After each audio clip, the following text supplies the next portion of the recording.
Hi everyone, this is Dr. Jacqueline Cortez Salmons here at Transformation Health and Wellness in Anaheim Hills, California. I hope you're all doing well and staying safe. I wanted to give a little bit of the talk today about long haul COVID, what they're phrasing as long haul COVID, because we've treated probably 350 to 400 patients with COVID here in our practice now, and they've all done remarkably well. But we do have a small fraction of those patients who have kind of these residual long-term effects that are lasting for a couple of months, sometimes just a few weeks, but there have been some that have been a duration of a couple of months, and it can be very, very frustrating. There's a lot of question then, is this normal? Is this something that's been reported? What are we seeing out there? So I wanted to give you a little rundown about it. So a lot of the symptoms that come from what's called long haul COVID, or kind of been dubbed in that area, is a lot of chronic fatigue. It's sluggishness. It's a brain fog sensation that you just can't make clear thoughts. It's hard to kind of synapse two thoughts together. Even for myself personally, sometimes when somebody's reading me like a telephone number, I have to really think to get my fingers to type what I'm hearing on the keyboard. So there's that lack of concentration or focus or ability to coordinate between like hand-eye coordination and so forth. Some residual effects with smell and taste, although those typically will resolve within a couple of weeks. But a lot of muscle aches can happen, particularly at sites of prior injury. Anybody who's had like an orthopedic surgery, back surgery, they're having a lot of symptoms, particularly in those surgical areas after COVID or even during. So a lot of kind of neurologic effects. What was also interesting that I saw in the last few weeks, and hadn't really seen reported till I did a little digging, is some what we call like dysautonomia, or effects of the autonomic nervous system. And these are the main elements within our nervous system, or coming from our brain, that trigger our body to do things automatically, like normal stuff.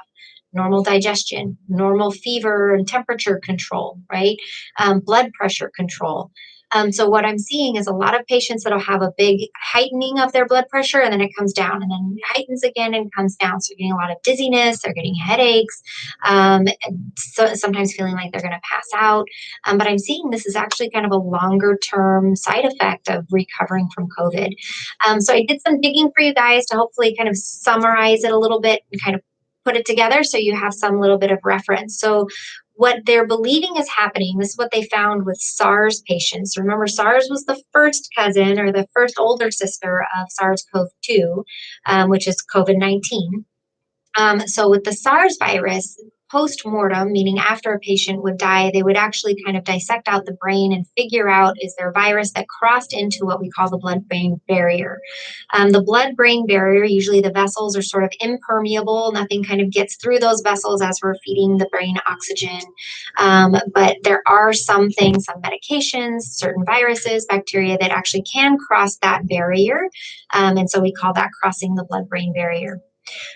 So we found that some patients who were having these residual effects after SARS, something called myeloencephalitis or chronic fatigue syndrome, they sort of a grouping together, is that this virus would actually cross into the brain and create a lot of inflammatory cytokines. So again, there's those cytokines, which we keep hearing about, the cytokine storm in that acute setting of COVID, where we're getting a lot of respiratory issues, that chest pressure, shortness of breath. But now we're finding that it's actually affecting the brain as well. So we're getting these inflammatory cytokine releases like interferon gamma and interleukin 7.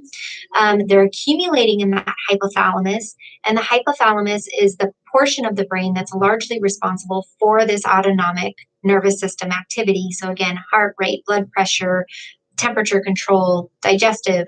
All of this stuff really stems from that. And they're finding that it's transmitting through the olfactory nerve, which is our sense of smell, the nerve responsible for the sense of smell, and getting into the brain and seeding itself in the hypothalamus.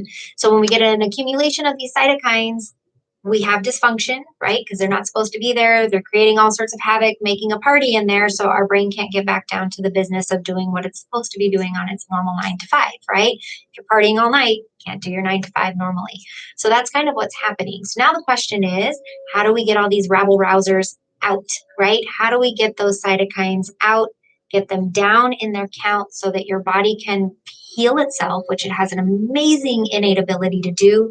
We just have to allow it the opportunity to do so. And the best way to allow it the opportunity to do so is to remove the offending agent, right? So you can't stop a party at your house till you get those party goers out of there, right? You got to get the alcoholic and the one swinging from the chandelier off the chandelier and get rid of them. That's what we need to do with these interleukins and interferons, is get those guys out, pull them off the chandelier, get rid of them, so that that body, your hypothalamus, can get back down to the work that it's supposed to do. So I just stumbled upon it. It's kind of ironic because I was just kind of searching about it, and up came this article actually about osteopathic therapy and managing this long haul COVID effect, particularly with lymphatic drainage. There's a strong system of lymphatic flow that goes through the brain. So it goes in all the vessels. There's lymphatic chains that go right along and mirror those vessels.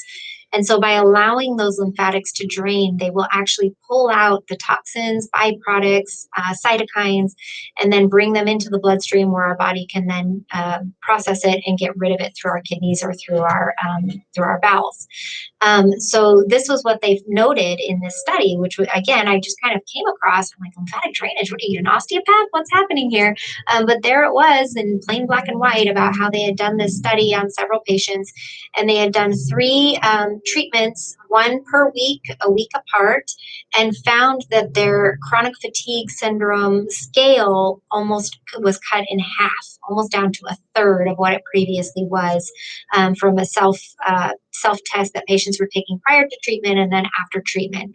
So very, very good benefits of just getting those lymphatics to drain, which is something that we do here in this office. So I'm definitely going to start implementing that for some of our long haul patients who are having these residual effects. What are some other ways that you can kind of get rid of some of these cytokines if you don't have access to an osteopath or somebody who practices lymphatic drainage? Some of that answer can come in anti-inflammatory type diet, right? So limit your processed sugars. I cannot emphasize this enough. Sugars are highly inflammatory. That also comes, guys, in the form of alcohol, as much as we don't like to hear it, right? Particularly when you have COVID, you don't even want to think about alcohol. But afterwards, sometimes we use it as a coping mechanism. Do not, right? Because all of that alcohol actually converts to sugars. It's highly inflammatory, right? Sodas, carbonated beverages, also highly inflammatory.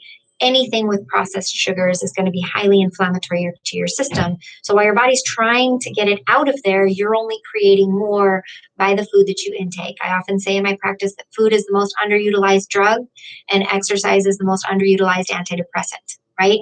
So we want to use our food for nourishment, not for comfort, right? It's not an emotion. Food has a role, and that's for nourishment. So eat things that are nutritive to your system and not inflammatory. Other big ones, if you really want to kind of just cut and dirty about it without doing a whole lot of extensive testing, cut out gluten, dairy, sugars, boom. Those 3. If you can do those 3, you're going to be miles ahead of anybody else that's out there. So do that. Again, if you can't, right? It's hard. Sometimes we don't want to do those things, and that's okay. You have to work within the confines of what you're able to do and what you're not able to do. So you can do some other things that are anti-inflammatory. One of those things is making sure that you're on an excellent probiotic. So again, that our gut is not working against our brain, that they are working in synergy again, particularly if you've gone through a round of steroids, if you've gone through a round of antibiotics with this thing, then you want to restore what we've destroyed. And start building that relationship back up again so things can function appropriately. Everything's all integrated, guys. That's the whole concept of integrative medicine. So we have to get the systems talking to one another again. Another quick and dirty thing that you can do, zinc. Zinc, zinc, zinc, zinc, zinc. I cannot emphasize enough. Now, zinc also you have to be a little careful with, right? Because more is not better necessarily. So don't double your zinc intake because it can impair your ability to absorb iron and copper, which we also need. But 30 to 50 milligrams for adults is typically the going dose where we're not going to get into trouble, but gives us enough of that immune function. It decreases that inflammatory cascade. Remember, it blocks at A20 before NF-kappa beta can actually decouple and activate the inflammatory cascade. So as opposed to steroids that are sort of like whack-a-mole, popping down all of the cytokines that have already been secreted, zinc actually makes it such that those inflammatory cytokines are not even being released. So it's a much more preemptive type of strike. So you want to make sure that you're on the zinc, particularly in that post-COVID phase. Okay. Other things that are really helpful as antioxidants, again, vitamin C, absolutely continue that vitamin C. But then again, something that has not gotten a lot of press is glutathione. Glutathione, very, very powerful amino acid, powerful antioxidant. It's going to get in there. It's going to bind to those free radicals, those damaged tissues, help to pull them out, right? So that your body can lay down new tissue matrix and begin that healing process. Okay. Another key element is just circulation, right? Really, the answer to a lot of disease processes come from we didn't get enough circulation or oxygenation to those tissues, whether it's the pancreas, whether it's the heart with heart attacks, whether it's the lungs with recovering from pneumonia. So we can open up those capillary beds, bring oxygen to that tissue. It will encourage that healing process to be that much faster. So again, therapies that we have here in the office are things like Beamer, which is an electromagnetic frequency mimicking that of the earth, but amplifying it. Avicen therapy, which is a heat-based therapy to help with that vasodilation, getting oxygen to those tissues, pulling out the toxins. So those will help as well. Another agent that I found to be very helpful is something called nitric balance, which is by one of our nutraceutical companies, and it helps with those nitric oxide synthase receptors, particularly the inflammatory receptors, and then also the endothelial receptors. So the endothelia are, again, in those vessels where they get very angry and they start to constrict, it helps them to dilate again. So we get that oxygen flowing through those vessels and again, pulling out the toxins and decreasing the inflammation that's coming from the nitric oxide release. So that chemical or that supplement actually really can be quite helpful for patients who are struggling through this post-COVID phase. So if you're having any trouble with post-COVID fatigue, post-viral fatigue syndrome, myeloencephalitis, chronic fatigue syndrome, all of this constellation of symptoms that are occurring after COVID, first know that you're not alone, right? You're not the only one that is going through this. I see it so much in my practice, and it is very, very frustrating. It's very discouraging. So that's something that I want you to know is that you're not alone. And then secondly, that there are things that we can proactively do to help it other than just sleep on the couch. So there's a great comment here about what we can recommend for sleep and how much does lack of sleep make us at risk for bad viral outcomes.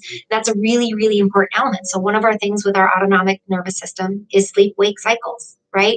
So if we have a mismatch or a dysautonomia, we're going to have bad sleep cycles. And so this all plays into that long COVID. So people are developing insomnia, people are developing anxiety, depression, also part of our autonomic system. So again, not alone there. What do we recommend as far as sleep is concerned? Melatonin can be great. Use about 5 milligrams typically, and how we're taking it incorrectly as a general population. So we like to take it right before going to bed, and then we're kind of hungover in the morning. So we don't want to do that. We want to take it about 3 hours before going to bed, because what we're doing is creating a signal.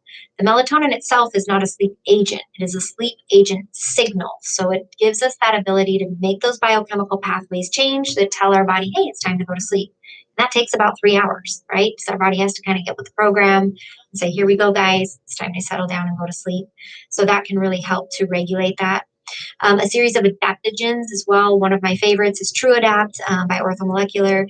And those adaptogens help with that cortisol release, the adrenals talking to the brain. So again, these communicating systems to make appropriate cortisol curves again. If we've been in a high stress situation, where the virus has attacked us, our body is in survival mode, then we're like here with our cortisol secretion. So we need to bring it back down and say, guys, we're safe. Everything's okay. It's okay to sleep now. And that will help get us back into that normal circadian rhythm. If you're pre-COVID, right, you haven't gotten it yet, hopefully you won't, but one thing that you can do to help prepare for that is to maintain a normal sleep hygiene. Make sure that you're taking care of those sleep patterns, that you're getting rest, you're getting your vitamin D, you're eating nutritive foods. So again, the same things that play true for detoxing your body after COVID help you to have a better outcome if you do encounter COVID. One thing that will prevent you from getting infection at all, which multiple studies with vitamin D have been showing time and time again now, that if your vitamin D levels are adequate, what is adequate is the controversy, right? Is that 25? Is it 30? Is it 70? So when those vitamin D levels are adequate, you actually have a 50% less likelihood of getting COVID. So super, super critical. And then again, eating our fruits and vegetables, things that are nutritive to us, are going to be critical. So I hope you find that this is helpful. Please leave any comments below if you have any questions about long COVID. Again, comment below. I'll be happy to respond to those. You have a great day, and we'll talk with you soon. Oh, my buddy Trevor, he's like,